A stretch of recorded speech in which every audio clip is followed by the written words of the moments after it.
kids were fighting over it, so I bought it and said, ain't nobody getting it. You know what? F them kids anyways.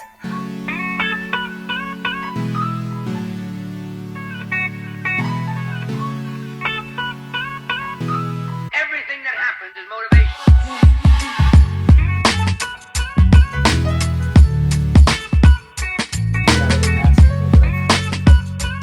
Everything that happens is motivation.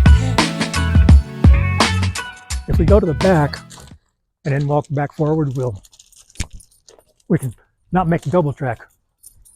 Sort of, kind of. This is a 72 Chevy frame, 4-wheel drive. I've got all the parts to build it. Cabin bed's over there. I got so many and started that I'm just nuts over. I bought that because it was ready to paint, and it's been sitting out here, so it's not ready to paint anymore. Not anymore. I bought. What year's that? That's a 55. 55 Ford. The 55 wagon I bought afterwards just because I like the wagon. It's pretty much yard art. That's the, when you get to that, that's going to be pretty cool. well, that's what the one out front is too. It's a 55, but that one out front was the Woody. Was the Woody wagon? Yeah. So that's the cabin bed that's supposed to go in the 4-wheel drive frame. Okay. That's the cabin bed for the 55 frame that's in the shop. Huh. The truck behind ain't mine though. It's raised too. You have a thing for 55s. Well, my dad had 2 of these when I was like 10, maybe even less, to get the dash out and get it painted.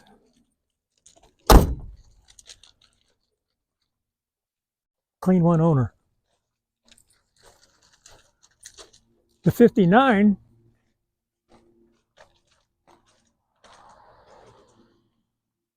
I bought for fun. The kids were fighting over it, so I bought it and said, ain't nobody getting it. You know what? F them kids anyways. So I've got the heavier duty rear end out of the Woody in it now.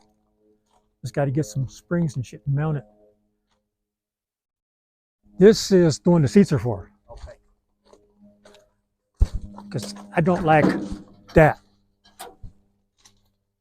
There's 2 55 Fords on the other side that are raised that I'm selling for him. Oh. And my 47's in the garage. And my squareback is at my daughter's house. What year's the squareback? 71. Whose Corvette is this? Tell them about the Corvette. It's Ray's, Okay. same guy that owns the truck. Okay. It was supposed to be a 1-week job, changing the fluid levels and checking it out, but it turns out to be a basket case basically. It's been hit there, it's been hit on the other side, it's had the frame welded up underneath. Well, and I see this part needs to be repaired. Yeah, that's a whole piece got to be, like the front's got to be repaired. And what year is this? 77. 77. The struts were bent on the back. So this was supposed to be a week. That was supposed to be 2 weeks. And this, what year is this? 56. And how long has this 56 been here? I got to start out with saying 3 years, maybe 4. We keep adding to it. And what all have you done to this 56 so far? This was an empty shell when I got it. It had nothing in it. All I was supposed to do was wire it. I couldn't wire it with nothing in it, so I started putting stuff in it. Each time I did something, it went to another thing, and another thing.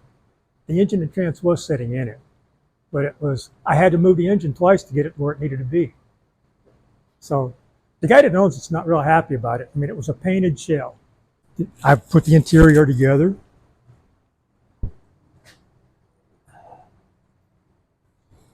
You want to see the seat?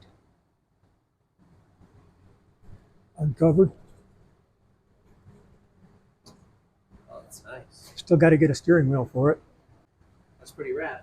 I always liked this truck. How old are you? 55. Wow, the same age as almost all your cars. I'll soon be 69 69 this year. Next month. Dang. So, Don't look at, do I? no, you don't. So at 69, let's see, what year were you born then? 55. 55. Oh, well, that makes sense on why you have all the damn 55s. Part of it, yes. And you said your dad had? 55. My dad had two when I was in second grade. One was a convertible and one was a hard top. And he got them as a package. And I remember watching him take the paint off the dashboard because somebody had painted it the wrong color and he was trying to make it back. And I'm pretty sure that was a convertible. I think the sedan was just for parts. That's rad. So you're in, I've known you for a while, and I know you're into both vintage vehicles and bikes, right? Mm-hmm.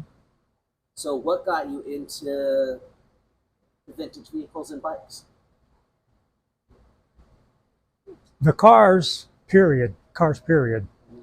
My dad told me, a long time ago, that the first words out of my mouth was car. Walking down the street in Chicago, and he had to have a half hour to figure out what I was talking about. Car, Dad, that car, right? So he figured it out, and it's a lifetime thing for me. I don't know. I was born that way. So my older brother was too. Where were you born? I was born in Kentucky. In Kentucky? Yeah. But when you were 2 or 3, you're in Chicago? We went back and forth. Okay. The parents couldn't stay together very long, and we got shit kicked around until we ended up here in 71. Okay. So moved to Utah in 71. Yeah. All right. So sorry, back to your story about why you like cars so much. Oh. I was born that way, and I like the old school cars. I mean, it's just their design, their style. Today, they're easier for me to work on than the computers. Amen. So that was why I started the 70 truck, so that I could work on it instead of these new trucks when something broke. Yeah. Bikes come in second, but I will tell you this, that my first Harley was a 47 knucklehead Oh, that'd be nice. in Chicago. It was chopped, and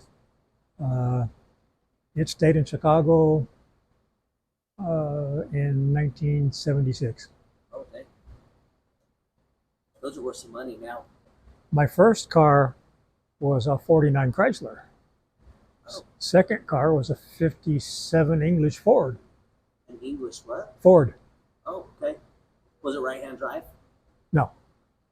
The third car was here, and that was a 58 Chev wagon. Oh, that'd be cool. I used to have a 58 Chevy wagon too, a 𝐂𝐤𝐤𝐞. Yeah. Mine was a Biscayne, I believe, but I can't swear to it. It was a long time ago. And I was probably in my 20s before I got a truck that wasn't 10 years old. Yeah. Or a car that wasn't 10 years old or more. I had a 49 International. Everything's been old. Yeah. I try to fix them and drive them. I've had so many cars we couldn't count them. It's got to be in the thousands. I'll buy it, I drive it, I don't like it, I get another one. That's the way it should be, though. So, with growing up back, so when you were born in 55, you would have been 16 and 66. 66? Yes. Which was a heyday for vintage cars. Yeah. 66 was kind of that in-between era between like hot rods, muscle car type stuff, right? Yeah. So what are some of your fond memories from back in that time of you cruising around in a car or even on a bike? Some of my fondest memories? Yeah. All of those. All of it. All of those. Yeah. Yeah. Well, what's one in particular? I don't know. Does anything stand out to you that was like a rad night? At 9 years old. Yeah, 9 years old.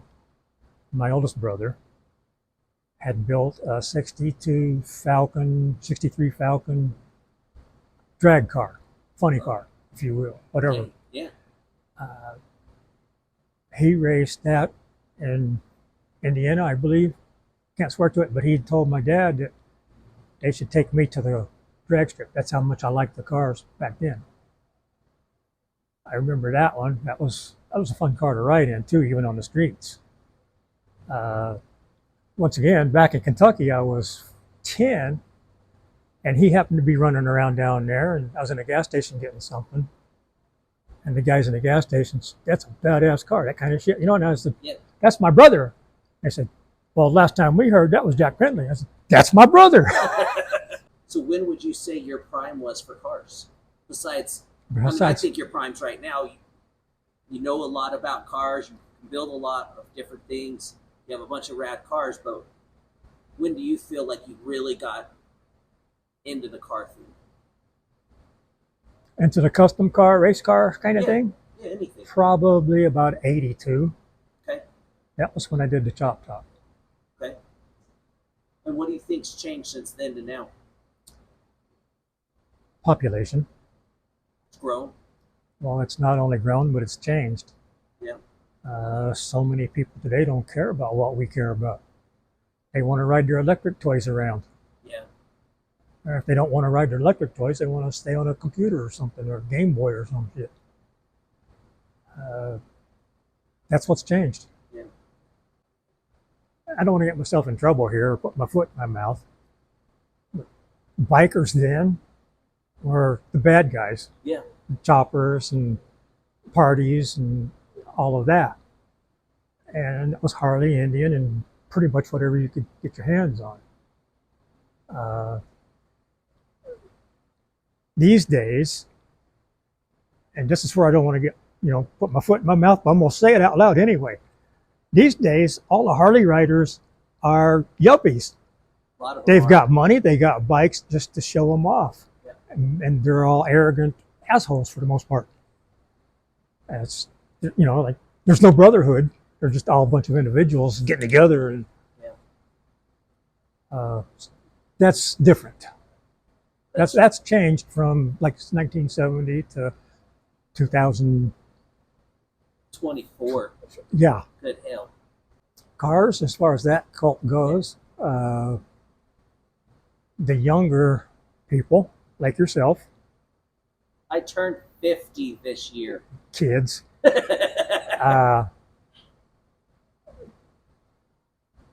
younger guys like to do different things with them, and I'm old school. I like to see things done like these two, and what I'm doing out there, my 47. I'm not a fan of, not that I'm saying it's wrong or right, I'm not a fan of taking an S10 frame and putting something else on it. It just don't sit right with me. Build something, build it. Build what it is. And there's something to be said about that. I mean, there is a difference between what you guys used to do and what my age group does, even more so what younger generations, things you've been through in your life. You gain knowledge from all that stuff, right? Yeah. What is a piece of advice that you could give from your life experience? Don't sweat the small stuff. And that's what most grandma's about. Don't sweat it. It's not worth it. I like that a lot, actually. That's pretty rad. What would you go back and tell your 9-year-old self? Don't hit your grandmother. That's fair. Any last piece of advice that you want to give? As far as cars, bikes, people, Doesn't matter. attitudes. Whatever you want. Live life while you can, because I can guarantee you, it does go by fast.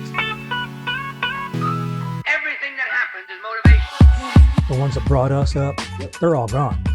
So nobody can get a story now about our past except my generation.